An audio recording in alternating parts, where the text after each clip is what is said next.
கன்னிமேரா கருவுற்றாங்கன்னா அதை சீரியஸாக நம்புகிறாங்க, அதை நம்பி ப்ரே பண்ணுறாங்க, அதை நம்பி அழுகுறாங்க, என் பாவத்தை போக்கிக்கோங்கன்னு. அப்போ அந்த மத பண்டிகை கொண்டாடும் போதும் நீங்கள் அதற்கு இணையான ஒரு பிரச்சாரம் செஞ்சு தான் ஆகணும், நீங்கள் பகுத்தறிவாதிகள் அப்படிங்கிற அடிப்படையில். நிச்சயமாக அதற்கு எதிரான பிரச்சாரங்களும் செஞ்சுக்கிட்டே தான் இருக்கும். கன்னிமேரிக்கு எப்படி குழந்தை பிறக்கும், உங்கள் வீட்டில் பிறந்தா விடுவீங்களான்ற கேள்விகளை முழக்கத்தை ஏற்படுத்திய இயக்கம் திராவிடர் இயக்கம் தான். இன்னும் நமக்கு ஒரே ஒரு வித்தியாசம் தான், கிறிஸ்துமஸுக்கு எதிராகவும் கேள்வி கேட்குறோம், ரம்ஜானுக்கு எதிராகவும் கேள்வி கேட்குறோம். இதெல்லாம் நடந்திருக்குமாப்பா, கொஞ்சம் கூட அறிவுக்கு புறம்பாக இருக்கே, அறிவியலே இல்லையே என்று கேள்வி எழுப்புகிறோம். இப்போ அவங்க என்ன சொல்கிறாங்கன்னா, எங்கள் நம்பிக்கை நாங்கள் பண்ணுறோன்றாங்க, சர்ச்சுக்கு போகிறாங்க, அதை விமர்சையாக கொண்டாடுறாங்க. இதனால் இவங்க கொண்டாடுறது அறிவியல் ரீதியாக பார்த்தால் 100% எங்களுக்கு, எங்கள் கொள்கைக்கு எதிரான கருத்து. லூக்கா 2ஆம் அதிகாரம் 34ஆம் வசனத்தில் உள்ள ஒரு ஆழமான உண்மையை மறைபொருளை பார்ப்போம். அதற்கு மரியாள் தேவதூதனை நோக்கி, இது எப்படி ஆகும், புருஷனை அறியேனே என்றாள். தேவதூதன் அவளுக்கு பிரதி உத்தரமாக, பரிசுத்தாவி உண்மையில் வரும், உன்னதமாவுடைய பல உண்மையின் நிழலிடம், ஆதலால் இடத்தில் பிறக்கும் பரிசுத்தம் உள்ளது, தேவனுடைய குமாரன் எனப்படும். பரிசுத்தாவி உண்மையில் வருவார், உன்னதமான பலன் உண்மையில் நிழலிடம், ஆளால் உன்னிடத்தில் பிறக்கிறது பரிசுத்தம் உள்ளது எனப்படும்.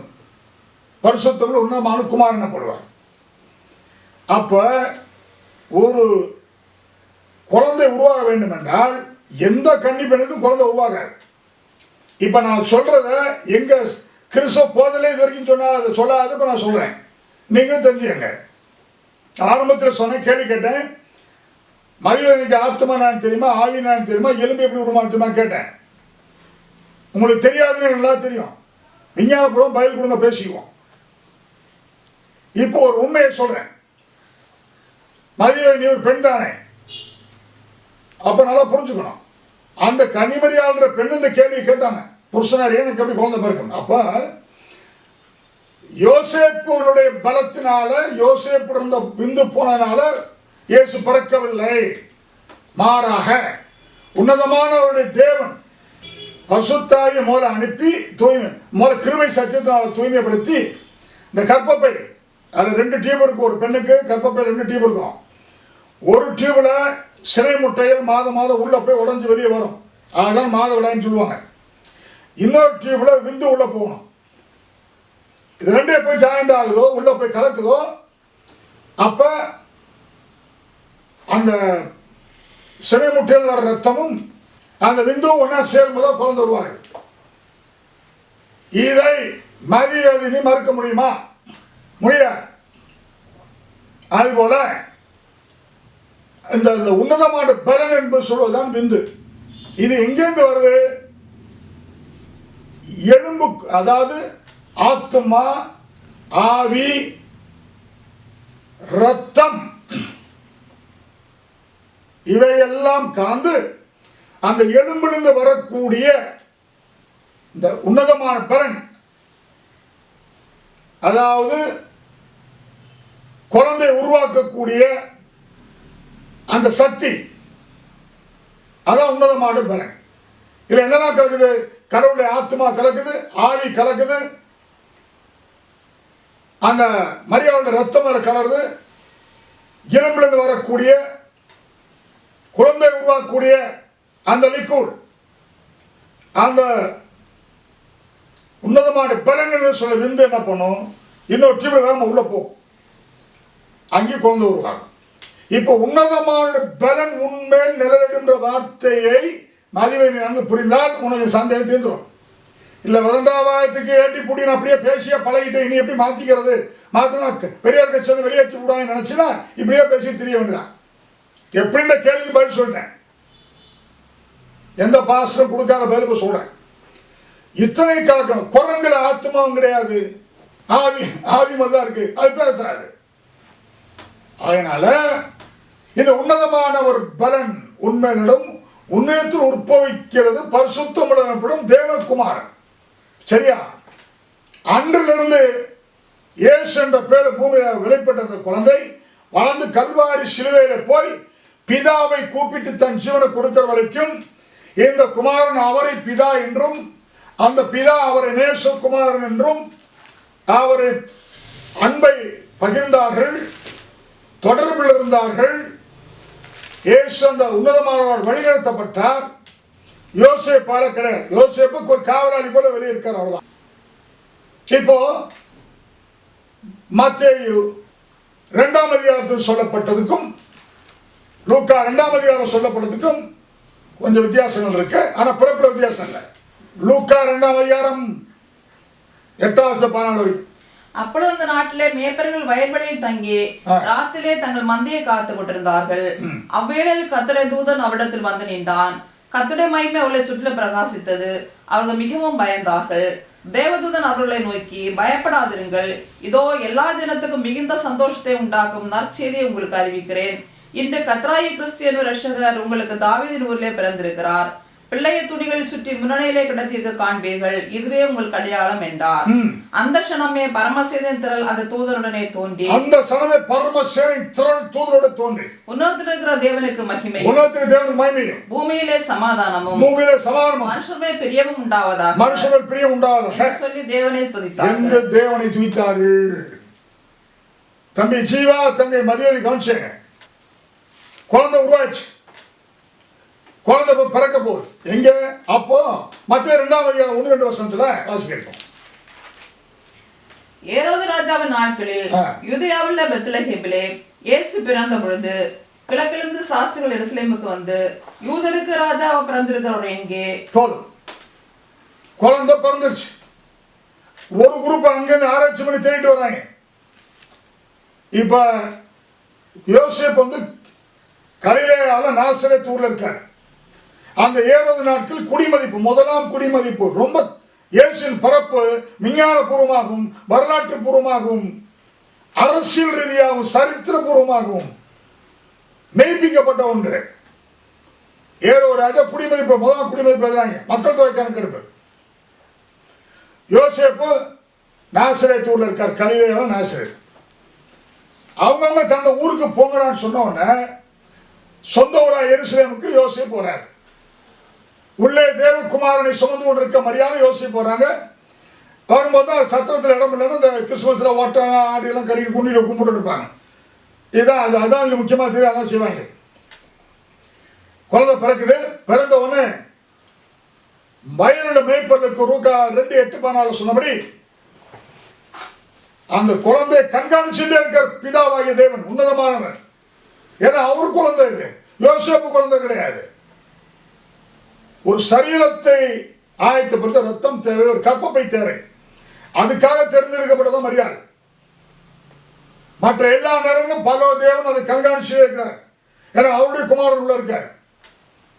அப்படி பிறந்த உடனே ஒரு உலகத்தில் ஒரு குழந்தையா பிறந்த ஒரு தேவகுமாரனுக்கு, நான் தேவகுமாரன் சொல்றேன், நீங்க சொல்லுங்க, இந்த உலகத்தில் எந்த ராஜாக்காக பிறந்த ஒரு பிள்ளையை பரலோகத்துள்ள மொத்த பரலோகம் தூதர் இறங்கி வாழ்த்தினத வரலாறு இருக்கா?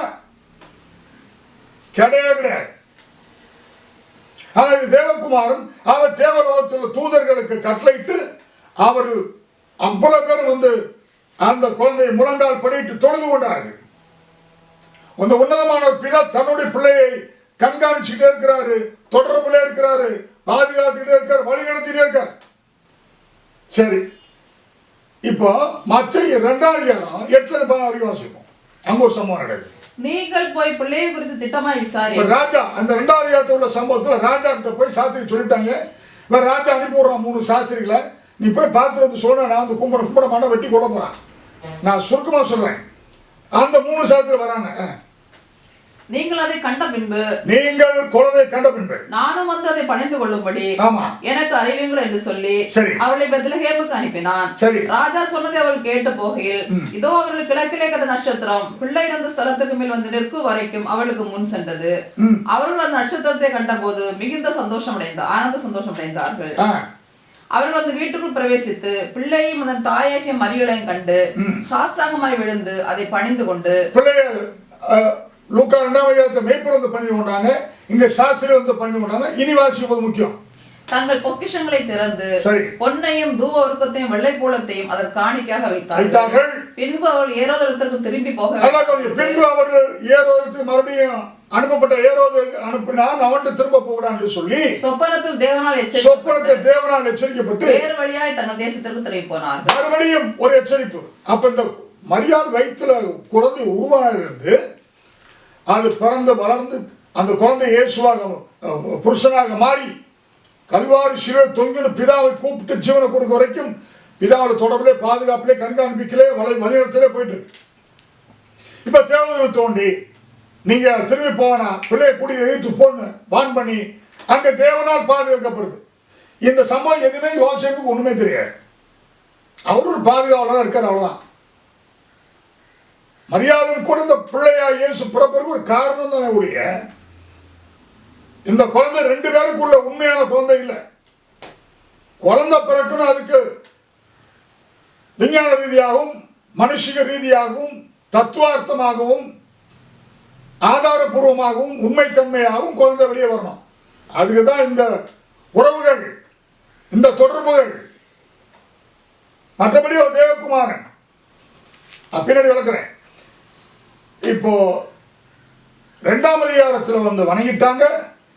தூதர்கள் இறங்கி அவரை பரமசேவின் திரள் இறங்கி கும்பிடுது. எபிரேயர் 1ஆம் அதிகாரம் 6ஆம் வசனத்தில் பரலோகத்திலிருந்து பிதா கட்டளையிடுறார். தூதர் வாசிப்போம். எபிரேயர் 1:6. இது யோசேப்புக்கு என்ற மனுஷனுக்கு பிறந்த குழந்தை அல்ல, மரியாளுக்கு பிறந்த குழந்தை அல்ல. மேலும் தமது முதற் பேரானவரை உலகத்தில் பிரவேசிக்க செய்த போது தேவதூதர் யாவரும் அவரை தொழுது கொள்ள வேண்டும் என்றார். பிதா சொல்றார். யாருக்கு? பரமசேனை, அவருடைய குழந்தை. உலக வரலாற்றுல பரமசேனை திரள் இறங்கி கும்பிடுத சரித்திருக்கா? இதெல்லாம் தெரியாம கண்ணிக்கு எப்படி புள்ள வந்து என்னையா கேள்வி, பைத்தியக்காரத்தமான கேள்வி. நான் பேசுற அந்த காரியங்களை போதற்கே தெரியாது. சரி, கேட்போம். இப்போ குழந்தை பிறந்துச்சு. எல்லாமே கடவுள், தேவனார், தேவகுமாரன், உன்னதமானவருடைய பிள்ளை, தேவனுடைய பிள்ளை. சரியா? இப்போ பிறந்த பிறகு எகிப்து போயாச்சு, பாதுகாத்தாச்சு. மறுபடியும் ஞானஸ்தானம் எடுக்கிறார்கள். மத்திய 3ஆம் அதிகாரம் 16 வசனம் வாசிப்போம். இயேசு ஞானஸ்நானம் பெற்று ஜலத்திலிருந்து கரையேறின உடனே இதோ வானம் அவருக்கு திறக்கப்பட்டது. தேவாவி புறாவை போல் இறங்கி, குழந்தைய பிறக்கும் போது பரிசுத்த ஆவி இறங்கி, குழந்தை உருவாகும் போது இறங்கி அதே பரிசுத்த ஆவியானவர் இப்ப ஜலத்துல பிறக்கிறார். யோவான் ஸ்நானம் மூலமாக கரையேறி வருகிறார். என்ன நடக்குது? தேவாவி புறாவை போல். இந்த பரிசுத்த ஆவி தேவாவி புறாவை போல அந்த ஞானஸ்நானம் எடுத்து கரையேறின குமாரனாகிய உன்னதமான குமாரனாகிய அவர் மேல பரிசுத்த இறங்குகிறார். தம்மேல் வருகிறதை கண்டார். அன்றியும் வானத்திலிருந்து பிதாவாகிய தேவன் பேசுகிறார். இவர் என்னுடைய நேசகுமாரன், பிரியமா இருக்கிறேன் என்றார். இந்த வார்த்தையை யோசேப்பு சொல்ல முடியுமா? முடியாது. மரியாள் சொல்ல முடியுமா? முடியாது. ஒரு கட்டத்தில் அவர் பிரசங்கம் செய்த நாட்களில் இயேசு தாயாகிய அவரும் சகோதரர்கள் வந்து வெளியே நின்று அவர் பிரசங்கிச்சுட்டு இருக்கும்போது கூப்பிட்றாங்க, பையன் அவசரம், மகன் அவசரம், நான் பார்க்கணுன்னு. இல்லை, எங்களை உள்ள விடுங்க. அந்த இடத்துல அவாய்ட் பண்றாங்க. யாருக்கு? சகோதரன். என் பிதாவின் பித்தம்படி செய்கிறவனே எனக்கு தாயும் சகோதரன்ட்டார். இன்னொரு இடத்துல கானா ஒரு கல்யாணத்தை முதல் அற்புதம் இயேசு தண்ணீரை திராட்சரசமா மாற்றும் போது, மகனே திராட்சரசம் குறைஞ்சிருச்சு, நீ ஒரு அற்புதம் செஞ்சு காட்டுன்னு சொல்றாங்க. அப்ப சொல்றாரு, ஸ்திரீயே உனக்கும் எனக்கும் என்ன, என் வேலை என்ன வரவில்லை, உன் வேலையை பாருங்க. அவரு இயேசு என்ற தேவகுமாரன் பல இடங்களில் தாயாகி பிள்ளை பெருக்கு காரணமாக இருந்த அந்த தாயை அவர் மேல் உரிமை கொண்டாட வரும்போதெல்லாம், அவர் மீது அதிகாரம் செலுத்த வரும்போதெல்லாம், அவரை தன் கட்டுக்குள்ள கொண்டு வரும் வரும்போதெல்லாம், உத்தரவிடும் போதெல்லாம், நீ யார், அவர் விலகியே போற, அவாய்ட் பண்ற. அதனால கன்னி என்ற மரியாள் உன்னதமான தேவன் என்பவருடைய ஆவி, ஆத்மா, மரியாளுக்குள்ள உள்ள ரத்தம், அந்த எலும்புக்குள்ள வரக்கூடிய ஒரு கரு குழந்தை உருவாக்கக்கூடிய ஒரு பிந்து. இப்ப கர்ப்பப்பையில வேகமாய் உன்னதமான ஒரு பலன் நிலையிட்ட போது உள்ளே வேலை பாய்ந்து செல்கிறது. இன்றைக்கு ஆனால் டாக்டர் வைக்காம சொல்லுவாங்க, மதிவதனுக்கு பதில் என்ன? விஞ்ஞானம் தோத்துருச்ச, கல்யாணம் பண்ணி சாகிற வரைக்கும் குழந்தைய நம்ம சாகுறாங்களே, உங்க விஞ்ஞானம் அங்கே குழந்தைய கொடுக்குமா? அது கொச்சையாகாதா? அது கேவலப்படுத்துறாங்களே, மலடி மலடி என்று சொல்லி கேவலப்படுத்துறாங்களே, உங்க விஞ்ஞானம் எங்க போச்சு?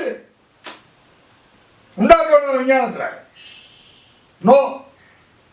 மனித ஞானம் தேவ ஞானம். மனிதனுடைய ஞானம் அவமதிக்கப்படும், ஒன்றுமில்லாமல் போயிடும், அழிவை கொண்டு வரும். மனிதன் வந்த பிறகுதான் விஞ்ஞானம், மனித ஞானம் விஞ்ஞானம். கடவுளுக்கு பயப்படுறது தேவ ஞானம். எவன் கடவுளுக்கு பயப்படுறானோ, பல பிதாவாகிய தேவனுக்கு பயப்படுறானோ அவனுக்கு தேவ ஞானம் கிடைக்கும். நாங்கள் இப்ப பேசுவதுதான் தேவ ஞானம்.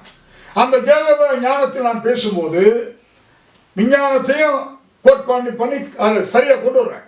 இப்ப நான் பேசுறதா விஞ்ஞானம் தான். குழந்தை பேர் சிறப்பு மருத்துவரை கொண்டு பேசுறேன், விஞ்ஞானம் இல்லையா? ஆர்த்தோ கொண்டு பேசுற விஞ்ஞானம் இல்லையா? தண்ணி எப்படி உண்டாச்சுன்னு சொல்றேன், விஞ்ஞானம் இல்லையா? தண்ணிக்கு மூலக்கூறு விஞ்ஞானம் இல்லையா? எலும்புக்கு மூலக்கூறு விஞ்ஞானம் இல்லையா? நான் விஞ்ஞானம் பத்தி பேசலையா? அதனால மதிகேடான கேள்விகளை மதிவதன் எழுப்பி இயேசு கிறிஸ்து கொச்சப்படுத்தக்கூடாது என்று எச்சரிப்புடன் சொல்றேன். அதுதான் இந்த வீடியோ பதிவின் முக்கிய நோக்கம். எனக்கு தெரியும், உண்மை தெரிஞ்சாலும் நீங்க மாற மாட்டீங்க. ஆனா உண்மையிலுமே நான் என்ன சொல்ல தெரியுமா, இந்த தீக்காவினர் அத்தனை பேரும் இயேசுவை ஏற்றுக்கொண்டு அவருடைய பிள்ளைகளாக வாழ வேண்டும் என்று நான் விரும்புகிறேன். அப்பதான் உங்க பகுத்தறிவு சரியா இருக்குன்னு அர்த்தம். உங்க பகுத்தறிவு தோத்துரும். விஞ்ஞானத்தின்படி, டார்வின் கோட்பாடு படி குழந்தை விஞ்ஞானம் தோத்துரும், பகுத்தறிவு தோத்துரும். ஆகவே இப்பொழுது நான் இந்த வீடியோ பதிவிட்டுகிறேன்.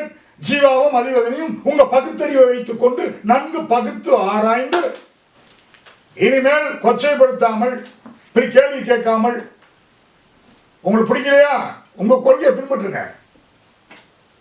கடவுள் கத்திரிக்கா கத்திட்டு போங்க. ஆனா அடுத்ததுல நுழைஞ்சு மூக்க நுழைச்சு கொச்சப்படுத்தாதீங்கன்னு தான் என்னுடைய கண்டிப்பு. வீடியோ பதிவிட்டு இருக்கிறேன். இன்னும் அதிகமாக தெரிஞ்சுக்கணும்னா நேரில் பேசுவோம். டிபேட்டுக்கு நான் தயார். ஞானஸ்நானம் எடுத்து கரையேறின இயேசு கிறிஸ்துவை இவர் நேசுக்குமாரன் இவர்கள் பிரியமாக சொன்ன பிதா. அதுக்கப்புறம் 33 வருஷம் இயேசப்பா வாழ்கிறார். 3 வருஷம் ஊழியம் பண்றார். இவர் இயேசு கிறிஸ்து ஒவ்வொரு அற்புதம் செய்யும் போதும், அதிசயம் செய்யும் போதும், பரலோகத்தை பற்றி பேசும்போதும், பரலோக ராஜ்யத்தை பற்றி பேசும்போதும், ஜலத்தில் பிறக்கிற பேசும்போது, ஆவியில பற்றி பிறக்கிற பேசும்போதெல்லாம் என் பிதா என் பிதா என்று பரலோகத்து தேவனே பயன்படுத்திட்டு இருப்பார். அவரு இவரை என் குமாரன், என் நேசகுமாரன் என்று சொல்லிக் கொண்டே இருப்பார். எதுவரைக்கும் எது செய்தாலும் என் பிதா என்றே சொல்லுவார். என் பிதா என்ன சொல்கிறாரோ அதே நான் சொல்கிறேன். என் பிதா என்ன விரும்புகிறாரோ அதே நான் செய்கிறேன். என் சுயமாய் நான் எதையும் சொல்லவில்லை, எல்லாம் என் பிதாவின் சித்தத்தின்படியே செய்கிறேன் என்று சொல்லி யோசேப்பு மரியாதை அவாய்ட் பண்ணிட்டு தன்னுடைய ஒரிஜினல் பிதாவையே இவர் மையப்படுத்துவார். அப்ப இவர் யார்? தேவகுமாரன். தேவன் உன்னதமான தேவனை மையப்படுத்துவதனால், அவருக்கு சாட்சியா இருப்பதனால், அவருடைய விந்து இவருக்குள்ள இருப்பதனால் அவர் தேவகுமாரன். இவர் அவரை தேவன் என்று சொல்வார், பிதா என்று சொல்வார். அவர் இவரை குமாரன் என்று சொல்வார், நேசுகுமாரன் என்று சொல்வார், தன்னுடைய பிள்ளை என்று சொல்வார். அந்த இது உறவு எப்ப முடியுதுன்னா, சிலுவையில தொங்கிக் கொண்டு என் பிதாவே என் ஆவியை என் ஆத்மாவை ஒப்படைக்கிறேன் என்று சொல்லுகிற வரைக்கும் அவர் உன்னதமான தேவனுடைய குமாரன். தெரியா, கன்னிமரியால் ஒரு நாளும் பிள்ளை பெற முடியாது. கர்ப்பவதியானாலும் பிள்ளை பெற முடியும். நீண்ட நெடிய விளக்கத்தை 2 பகுதியாக கொடுத்துக்கிறேன். கிறிஸ்து பிறப்பின நற்செய்தியாக பேசுகிறேன். இந்த மாதிரி கூட்டுகளுக்கு பதிலாக கொடுத்துக்கிறேன். கேட்டு மகிழுங்கள். நன்றி, வணக்கம்.